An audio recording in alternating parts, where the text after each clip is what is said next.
이 바지를 치마로 리폼할 건데요. 길이는 무릎선 정도로 할 거예요.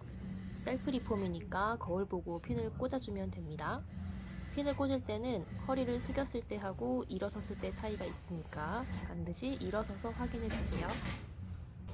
이제 옷을 펼쳐두고 리폼을 시작하는데요. 먼저 핀을 꽂은 위치에 선을 긋고 재단할 거예요. 선은 기본적으로 밑단에 평행하게 긋는다고 생각하시면 되는데요. 양쪽 대칭으로 그리는 방법은 두 가지를 알려드릴게요. 첫 번째로 영상처럼 옷을 반을 접어 허리선과 옆솔기, 안쪽 솔기를 잘 맞추고 그리는 방법이 있어요. 이렇게 그리는 방법이 간단하고 빠르긴 하지만 양쪽 길이에 차이가 있을 수 있으니 주의해주세요. 정확한 재단을 위해서는 두 번째 방법이 좋습니다. 줄자를 준비해 주시고요. 허리 끝선부터 기장 표시한 위치까지의 길이를 잰 다음 반대편도 동일하게 측정해서 높이를 표시해 주세요. 안쪽 솔기도 중심부터 치마를 완성할 길이까지 잘 측정해서 양쪽 동일하게 표시하면 됩니다. 이제 시접을 그려줘야겠죠? 저는 밑단에 오버록 처리를 하고 한 번만 접어서 박을 거라 1인치 시접으로 재단했습니다. 이렇게 싹둑 잘린 반바지가 되었죠? 밑단 부분은 따로 빼뒀고요. 이제 바지가 치마로 바뀌기 위해서 가랑이 솔기를 뜯어줘야 해요. 솔기를 보시면 바깥쪽으로는 박음질한 선이 보이고 안쪽 시접은 오버록 처리가 되어 있는 걸 볼 수 있어요. 먼저 바깥쪽 박음선 먼저 뜯어줍니다. 아직 다 벌어지지가 않죠? 안쪽에 오버록 처리한 것까지 마저 뜯어줘야 완벽하게 펼쳐지게 돼요. 수선이나 리폼을 하려면 이렇게 뜯는 작업에 시간이 많이 듭니다. 조금 요령이 생겼다면 바깥쪽 박음선하고 안쪽 오버로크 선을 동시에 뜯을 수도 있어요. 날이 잘 드는 칼을 사용하고 원단이 상하지 않게 조심해주세요. 이렇게 양쪽 안쪽 솔기를 모두 뜯어서 중심 부분에서 만나면 이렇게 막힐 수가 있어요. 봉제 순서가 가로가 먼저였는지 세로가 먼저였는지 봐야 하는데요. 이거는 세로를 나중에 박음질한 모양이죠. 뜯을 때는 반대로 세로를 먼저 뜯어줘야 가로가 편안하게 벌어집니다.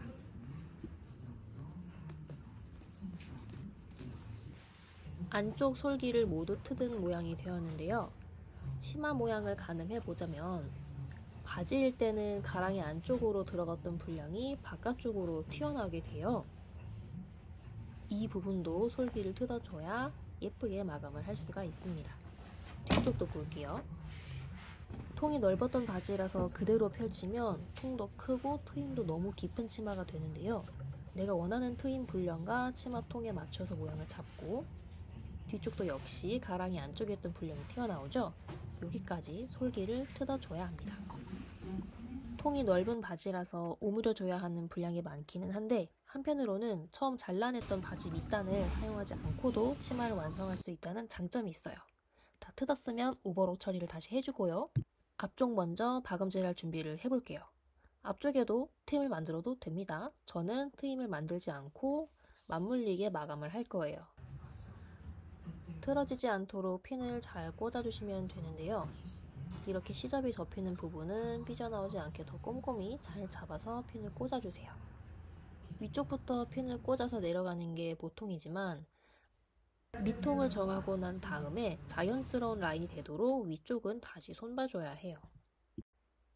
바지 통과 만들려는 치마 통 차이에 따라서 겹쳐지는 분량이 달라지는데요. 이거는 뒤쪽을 하면서 다시 더 말씀드릴게요. 이제 박음질하러 갑니다.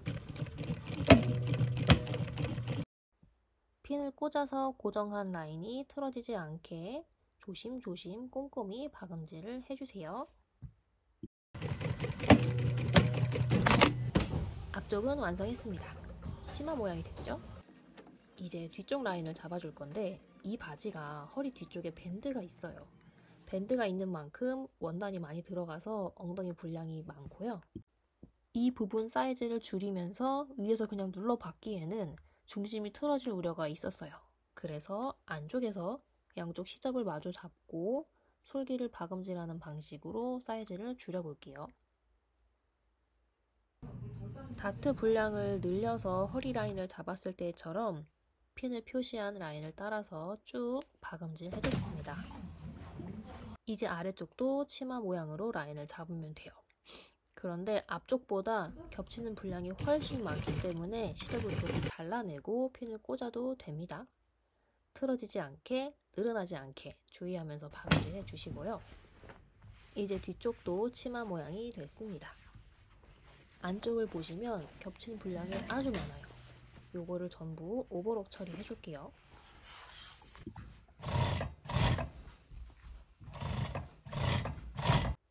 이제 마무리 단계입니다. 치마를 편안하게 놓고 반듯하게 모양을 잡아보면요. 뒤쪽 밑단이 살짝 길게 내려와요. 이걸 앞쪽 선에 맞춰서 잘라줍니다.